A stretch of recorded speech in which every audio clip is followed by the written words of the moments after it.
Sotto shock per la morte del fotografo Massimo Pangallo, il centauro cinquantenne residente alla Gazzera che ieri sera ha perso la vita lungo la Triestina in sella alla sua moto.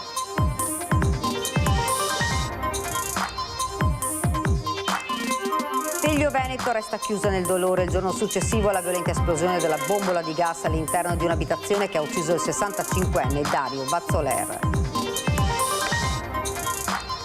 Dobbiamo insistere nelle attività di contrasto allo spaccio di droga, a dirlo il questore Antonio Sbordone dopo le recenti risse e accoltellamenti tra Venezia e la terraferma. Sciopero della pesca a Chioggia, l'aumento del gasolio è l'ultima tegola sul settore già in crisi. I pescherecci di Chioggia si fermano per protesta e chiedono anche al governo i fondi del credito d'imposta sul gasolio.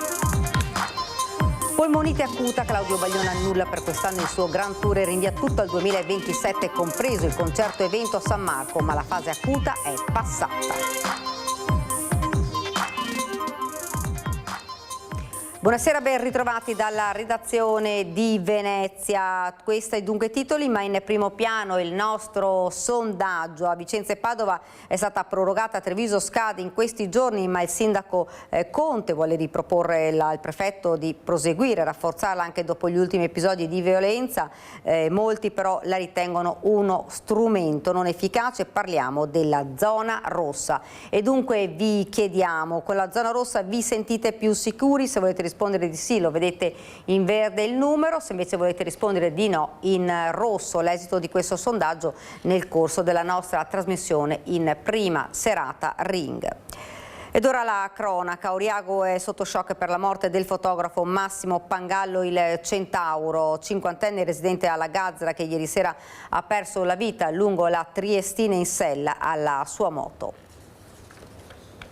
Max era di compagnia, ti faceva ridere sempre, sempre. C'è chi lascia dei fiori, chi un bigliettino. Oriago è sotto shock per la morte del fotografo Massimo Pangallo, il centauro cinquantenne residente alla Gazzera che domenica sera ha perso la vita sul Montirone in sella alla sua moto, lungo la Triestina. A parlare l'ex cognata Valentina Quaggio, titolare del negozio di frutta e verdura insieme alla sorella Elena, ex fidanzata di Massimo, che tra le lacrime lo ricorda come una persona speciale. Chiedete di lui qui intorno, ci dice con la voce rotta dal pianto, e sentirete quello che diranno. A Oriago, infatti, dove Massimo lavorava da oltre 20 anni, il suo studio 5 era un punto di riferimento grazie alla passione per la fotografia ereditata da papà Mario. Tutti lo ricordano per il suo sorriso e la sua disponibilità, in primis chi lavorava accanto a lui. Ci hai lasciato sgomenti, la tua perdita è importante e purtroppo faremo di tutto per ricordarti ogni giorno, se non altro per la gentilezza e la cortesia che ci hai sempre dimostrato. Era disponibile, sempre disponibile, un bravo ragazzo, se avevi bisogno di qualcosa, come ripeto, era sempre disponibile. Lo conoscevo da una vita sia lui che suo papà e mi dispiace tantissimo, ci è rimasto proprio, ci è rimasti questa mattina alla notizia, ci è rimasti veramente male, ma veramente male. Ho portato un biglietto per la vicinanza, diciamo, al papà. È un dispiacere grande, grandissimo, perché è come fosse mio figlio. L'ho conosciuto da ragazzino, dall'epoca delle scuole medie. Non ci sono parole perché la perdita di un figlio non ha eguali, assolutamente. E da mamma puoi immaginare, mi immedesimo in loro e non so, non ho veramente parole per dire quanto grande possa essere il dolore e quello che è successo. Vicinanza alla famiglia anche dal sindaco di Mira, Marco Dori. A Oriago, chi non era passato da lui per una fototessera o per un albo dei ricordi, quindi veramente una sorpresa, una notizia che ha lasciato tutti con l'amaro in bocca, tantissime dimostrazioni d'affetto. Era veramente un ragazzo solare, molto amato, professionale. Pangallo stava rientrando da Jesolo in sella alla sua moto, altra grande passione oltre a quella della fotografia, quando, complice l'asfalto bagnato, ha perso il controllo e sbandando ha colpito un'auto. Il cinquantenne è stato sbalzato per molti metri dalla sella, un impatto talmente violento che quando i sanitari del SUEM sono giunti sul posto non hanno potuto far altro che dichiarare il decesso. Massimo viveva da solo alla Gazzera, la data dei funerali non è ancora stata fissata. Deglio Veneto resta chiusa nel dolore il giorno successivo alla violenta esplosione della bombola di gas all'interno di un'abitazione che ha strappato alla vita il 65enne Dario Vazzoler, conosciuto anche nel vicino Pordenonese. I vicini abbiamo sentito un boato fortissimo. Questo boato così forte. Deglio Veneto si è svegliata avvolta dal dolore e da tante domande ancora senza risposta, all'indomani della tragedia avvenuta domenica mattina in via Viola. Erano da poco passate le 9 quando un'esplosione violentissima ha scosso l'intero paese, un boato percepito a chilometri di distanza che ha segnato in pochi istanti il destino di un uomo. La vittima è Dario Vazzoler, 65enne, ex dipendente bancario. L'uomo è stato scaraventato fuori dall'abitazione per una ventina di metri, mentre l'edificio è stato sventrato. Le immagini raccolte dalla nostra troupe raccontano una casa spezzata, divisa a metà, muri collassati, stanze esposte, oggetti personali proiettati all'esterno. Tra le macerie si distinguono mattoni, pannelli isolati, mobili distrutti e oggetti quotidiani, comprese alcune scarpe finite tra i detriti. Stavo andando a messa e ho sentito questo boato, però pensavo che fosse qualcosa, perché siccome sopra casa mia passano sempre gli aerei, quelli americani eccetera, e per cui pensavo che fosse qualcosa del genere, non sapevo che fosse stato questa disgrazia, diciamo, questo boato così forte per distruggere una casa e soprattutto la perdita di lui in pratica. In base ai primi accertamenti, ancora in fase di verifica, l'origine dell'esplosione potrebbe essere legata a una scintilla generata dall'interruttore della porta del garage, che avrebbe innescato l'esplosione di una bombola di gas presente all'interno. Il 65enne si trovava proprio nelle immediate vicinanze del punto in cui si è verificato lo scoppio. Le conseguenze sono state purtroppo fatali. A chiedere aiuto è stata la moglie, che al momento dell'esplosione si trovava al piano superiore ed era presente anche il giorno seguente sul posto insieme ai 2 figli, impegnata a recuperare alcuni detriti ancora sparsi all'esterno dell'abitazione. Sul luogo dell'accaduto sono intervenuti i vigili del fuoco, il personale sanitario del 118 e i carabinieri della compagnia di Portogruaro, che stanno conducendo tutti gli accertamenti. L'ipotesi principale al momento resta quella di un incidente domestico, una tragedia improvvisa che lascia una casa distrutta, una famiglia spezzata e un'intera comunità ancora sotto shock. Dobbiamo insistere nelle attività di contrasto allo spaccio di droga, a dirlo il questore Antonio Sbordone dopo le recenti risse e accoltellamenti tra Venezia e la terraferma. Devo dire che si conferma questa una piazza importante, purtroppo, per quanto riguarda lo spaccio e il traffico di stupefacenti, ma si conferma anche che abbiamo una squadra di investigatori molto attrezzata, per cui stiamo avendo dei risultati positivi di cui mi compiaccio. A pochi giorni dalla maxi operazione della polizia che ha portato all'arresto di 8 persone e al sequestro di quasi 8 kg di cocaina tra Mestre Venezia e Marghera, il questore Sbordone torna a fare il punto sulla questione sicurezza, in particolare alla luce delle recenti risse tra Laguna e Terraferma. Abbiamo avuto dei fenomeni anche di aggressioni violente anche in altri siti, però anche lì abbiamo dato una risposta positiva e naturalmente non abbiamo risolto il problema perché che poi gira sempre intorno al fenomeno della droga. Questo è notorio e mi è chiaro e quindi su quello dobbiamo battere, dobbiamo insistere appunto nelle attività di contrasto alla droga. Contrastando lo spaccio di droga contrastiamo sicuramente anche questi fenomeni di microdelinquenza e anche i fenomeni di violenza. Come è accaduto in Calle del Sale a Mestre, quando una lite furibonda tra 2 ragazzi stranieri armati di coltello sarebbe potuta finire in tragedia. Erano davanti ai tavolini delle Squina Deluxe e improvvisamente hanno iniziato a urlare e minacciare, rovesciando anche diversi tavolini. Poi sono fuggiti facendo perdere le proprie tracce. Il questore però, anche grazie alle misure prese negli ultimi tempi, evidenzia: la situazione è migliorata, tuttavia c'è una fascia di popolazione, come dire, che vive ai margini, perché è dedita a sostanze, perché è dedita all'alcol, perché comunque non è inserita e che effettivamente poi di tanto in tanto determina episodi come quelli che sono successi anche recentemente.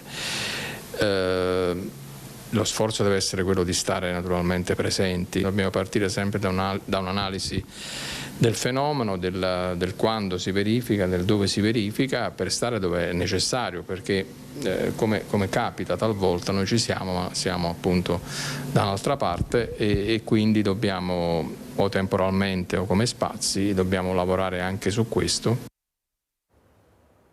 Questa mattina il Questore ha presentato il nuovo funzionario portavoce, il commissario Matteo Virtuoso, e ufficializzato altri avvicendamenti. Il Questore Sbordone ha presentato alla stampa il nuovo funzionario portavoce, il commissario Matteo Virtuoso, che ha raccolto il testimone del commissario capo Giorgio Lavanco. Virtuoso, nato a Roma classe 1999, dopo la laurea in giurisprudenza, ha completato il master di secondo livello in organizzazione e politiche di pubblica sicurezza a Roma. E su Venezia dice: le peculiarità del contesto lagunare portano ad attenzionare da parte della Polizia di Stato, della Questura di Venezia, tanto la terraferma, tanto le zone lagunari. È chiaro che le specificità del territorio, ma anche banalmente all'interno dello stesso contesto della terraferma, la suddivisione tra le zone di Mestre e Marghera, presentano delle peculiarità che sono attenzionate nell'ambito della nostra attività di controllo del territorio, con non soltanto attenzioni specifiche, ma anche con una serie di possibilità, una serie di mezzi e strumenti dedicati. Ufficializzati poi altri avvicendamenti che hanno contribuito a creare il nuovo assetto della Questura. Dopo il pensionamento del vice dirigente del commissario di Jesolo Davide Facchin è arrivato il commissario Andrea Grabelli, mentre al vice questore aggiunto Giovanni Olmi, già dirigente delle Volanti e ora capo di gabinetto alla Questura di Ravenna, è subentrato con la funzione di dirigente dell'ufficio il commissario capo Gian Lorenzo Camardella, già vice dirigente dell'UPG. Originario di Napoli, classe 1999, fa un'analisi di come sia cambiata la città negli ultimi anni, da una parte con controlli e azioni capillari sul territorio, dall'altra attraverso il rapporto con la cittadinanza. I cittadini dall'altra parte, dal punto di vista proprio della sicurezza percepita, chiaramente sempre di più anche con gli strumenti che la Polizia di Stato ha, come per esempio l'app UPOL che segnala anonimamente questo tipo di fatti, ci danno una mano e chiaramente procedono insieme a noi all'emersione di circostanze appunto delittuose che interessano tanto la terraferma quanto il centro storico. Sciopero della pesca a Chioggia, l'aumento del gasolio è l'ultima tegola su un settore già in crisi. I pescherecci di Chioggia si fermano per protesta e chiedono anche al governo i fondi del credito d'imposta sul gasolio. Mercoledì l'incontro al Ministero. I pescherecci di Chioggia rimangono attraccati alle banchine. Oggi non si pesca e non si pescherà neanche nei prossimi giorni. L'esplosione del prezzo del gasolio dopo l'attacco militare di Stati Uniti e Israele all'Iran rappresenta l'ultima mazzata ad un comparto già in sofferenza. I pescatori in protesta chiedono al governo il rinnovo del credito d'imposta del 20% sul gasolio, ma sollecitano anche l'arrivo di quei contributi già assegnati e impantanati, dicono, nelle pastoie burocratiche della capitale. Già più o meno a metà marzo avevamo avuto questo provvedimento da parte del governo che aveva capito le difficoltà del settore e noi abbiamo imprese molto energivore, consumiamo veramente molto gasolio e incide moltissimo sui costi dell'impresa. La marineria di Chioggia è tra le più importanti del comparto ittico nazionale, ma i problemi da affrontare sono parecchi, a partire da un cambio generazionale reso difficile anche dalle incertezze economiche del settore. Siamo partiti da quando è cominciata la guerra, perché avevamo il gasolio 75 centesimi, andavo a pagare 1,35 €, è diventato quasi il doppio. Quindi il guadagno non va più a riprendere le spese, ma non è aumentato solo il gasolio, sono aumentate le casse, sono aumentate tutto quello che serve per riarmare la barca e quindi il problema è grosso. Quanto si può andare avanti senza questi fondi che vi hanno promesso? Non andiamo più avanti, è fatica, veramente fatica. Abbiamo il problema che siamo quasi 1000 marinai, l'indotto è di 1000 persone. Diciamo l'indotto più famiglie, più le famiglie e l'indotto che lavora dietro. La buona notizia intanto è che già mercoledì i rappresentanti dei pescatori di Chioggia avranno un incontro a Roma al Ministero dell'Agricoltura, della Sovranità Alimentare e delle Foreste, che nonostante un nome che guarda più alla terraferma che al mare, comprende anche una sezione sulla pesca marittima e l'acquacoltura. È un problema serio, è un problema non solo della marineria di Chioggia, di tutte le marinerie d'Italia. Noi come amministrazione comunale siamo molto vicini ai pescatori pescatori, e nel nostro piccolo cerchiamo di avere la filiera istituzionale per avere una risposta diretta. Certo. Il credito d'imposta c'è, è stato emanato, di burocrazia. è stato emanato 3 giorni dopo il problema. Noi speriamo nel prossimo Consiglio dei Ministri venga anche sviluppato anche per le mensilità di giugno. Ed ora andiamo invece a Cavallino Tre Porti, dove il sindaco Nesto ha scelto la giunta. Ho firmato le deleghe e siamo pronti a lavorare, come promesso. Un altro aspetto che abbiamo ritenuto di fondamentale importanza, quello di essere attivi in tutti i settori subito. Ad una settimana dallo spoglio delle schede che l'hanno riconfermata sindaco di Cavallino Tre Porti per il 3° mandato consecutivo, Roberta Nesto ha già messo a punto la squadra che l'accompagnerà nell'amministrazione del comune nei prossimi 5 anni. La scelta della giunta in tempi rapidi, dice Nesto, mantiene l'impegno di essere attivi da subito in tutti i settori. Vice sindaco Francesco Monica, assessore ai lavori pubblici con anche la delega ai trasporti. Alberto Balarin, cultura, scuola, attività produttive, turismo e urbanistica e molte altre progettualità, tra cui Dio Piccolo. Per quanto riguarda il sociale, Giorgia Bortoluzzi continuerà il lavoro che ha fatto finora. Nuovi assessori: Rossana Grementieri, assessore al bilancio e ai tributi, Simone Travanna, la longevità attiva, del benessere della comunità, della famiglia. I consiglieri con delega, anche loro di fresca nomina, lavoreranno accanto agli assessori per ampliare l'efficacia dell'azione amministrativa, spiega Roberta Nesto, trattando puntualmente e quotidianamente i singoli settori assegnati. Luciano, sicurezza e decoro urbano, verde pubblico. Anna, delega all'agricoltura e alla pesca, oltre che ad altri progetti. Filippo, per i progetti della scuola. Marco Angiolin sarà presidente di commissione. Luca Gobbo, dal punto di vista dello sport confidiamo di poter dare a lui, insieme all'ausilio alle politiche giovanili con l'assessore di riferimento, un importante ruolo. Silvia Deste, patentino d'ospitalità. Nicola Zanella per tutta una serie di progettualità sulla fauna selvatica. Il Grand Tour La vita è adesso di Claudio Baglioni, che avrebbe dovuto debuttare il 29 giugno in piazza San Marco a Venezia, è stato posticipato al prossimo anno a causa di una polmonite interstiziale acuta che ha colpito l'artista e la cui prognosi è di 90 giorni di riposo e cure. Per poter cantare 3 ore quasi ogni sera, un repertorio anche piuttosto impegnativo, significa essere proprio al meglio della condizione. E qui abbiamo dovuto prendere una decisione anche dolorosa, insomma difficile, perché è significato appunto scegliere di prendere tutto il blocco del calendario del Grand Tour, quello che sarebbe partito il 29 di giugno da Venezia e terminato poi a settembre a Torino, e spostandolo esattamente di un anno, quindi dal 2026 al 2027. Grazie davvero per averci seguito e buona serata.